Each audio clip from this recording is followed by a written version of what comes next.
Alright. Um,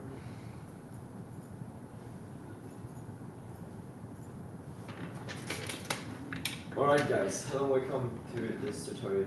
Oh, no, that's okay.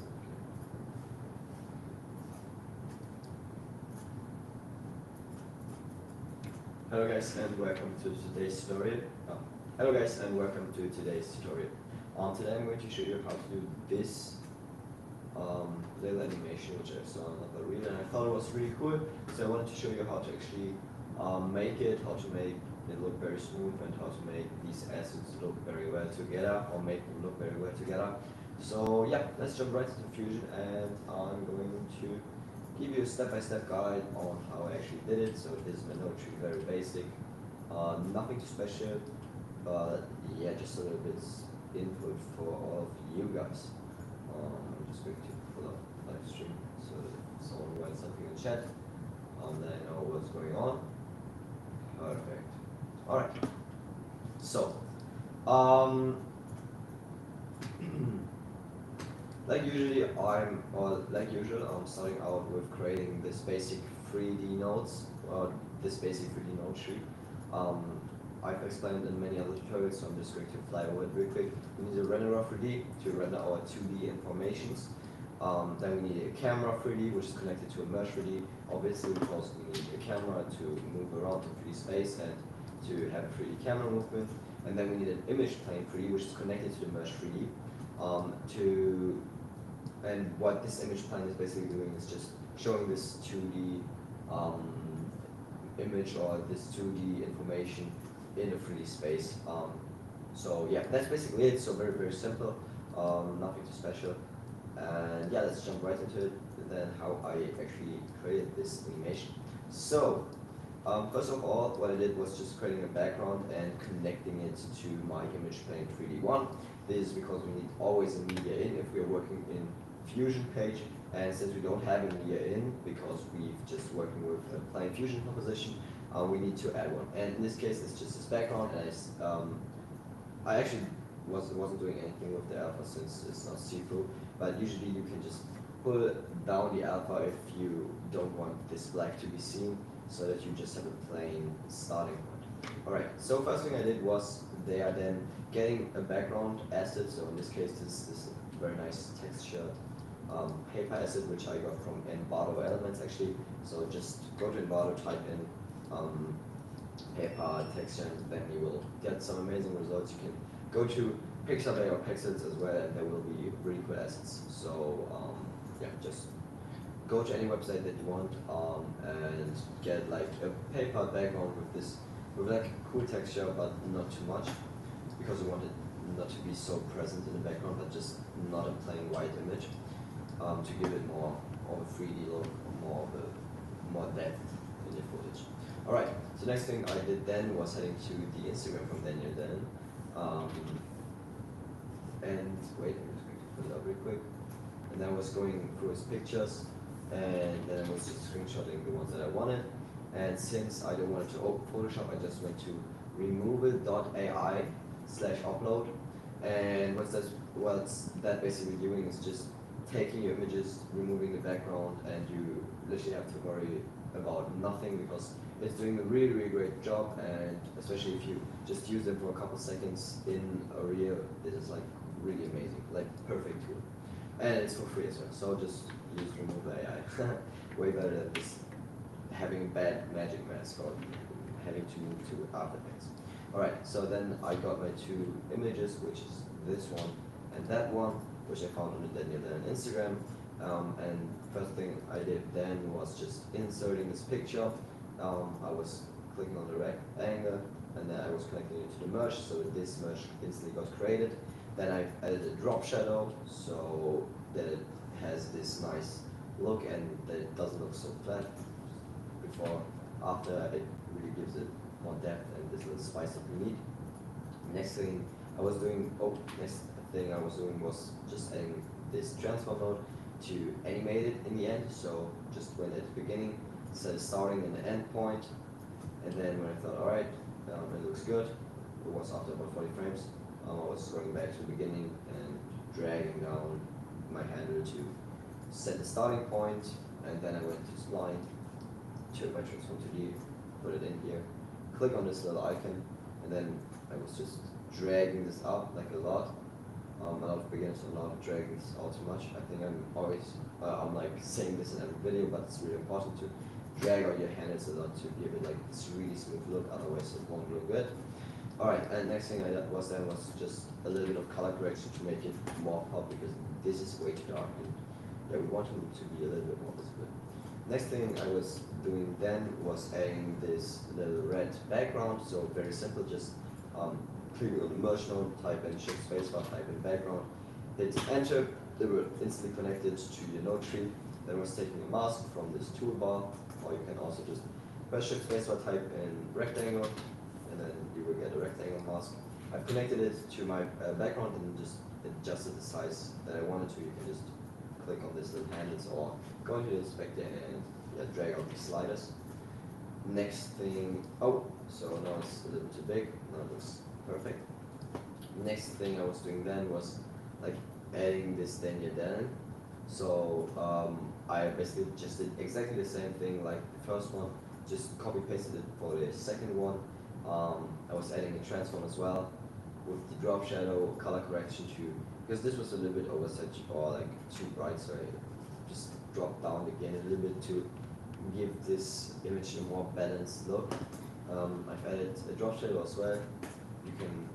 You can't really see it if you're not focusing on it, but if we don't have it, it looks really flat. And then I was animating it with the transform 3D as well, so you can just click on the transform, drag it in here, then animate your stuff with by going into the inspector, clicking on center, or going into your inspector, then transform, and then set the keyframes for the X and Y axis, like this, and drag out these handles. So very easy. Next thing I did then was looking up a Chinese, just a Chinese sign. So in this case, this is Kaizen. So improve yourself every day by 1%. I was doing actually the exact same thing. I was then uploading it to Google AI to get like to remove the background, and then I just dropped it in here and positioned it to the place where I wanted it to be. So I dropped it in, connected it with the merge, then instantly another merge gets created. I was saying then the transform, and then moved it around to the place where I wanted it to be. Next thing I was doing then was actually creating those little lines with dots. So those are basically just backgrounds with masks on it. So first thing I did was adding a background, connecting it to my main node tree. Then I was taking a rectangle node. I went to the inspector and went into the width and set it really small, and the height as well. And then you can just drag this around to the place where you want it to be. And then I did exactly the same thing for the circle, but what I was doing here was basically just replacing the rectangle with an ellipse mask. So it's just an ellipse, you can drag it around to the size and place where you want it to be. And then I was copying the steps a lot of times, so actually 3 times. As you can see, what I did here was adding a multi-merge. So with this you can actually like create little node trees on your main node tree. So you need another media in, this is really important. So just take a multi-merge, connect the background to it, set the alpha to 0, so because otherwise there will be a black space or a black background.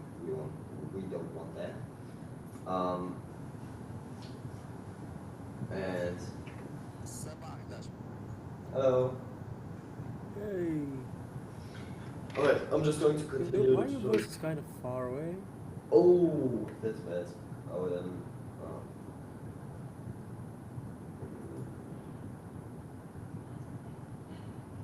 Okay, seems like I can't change my mic while recording.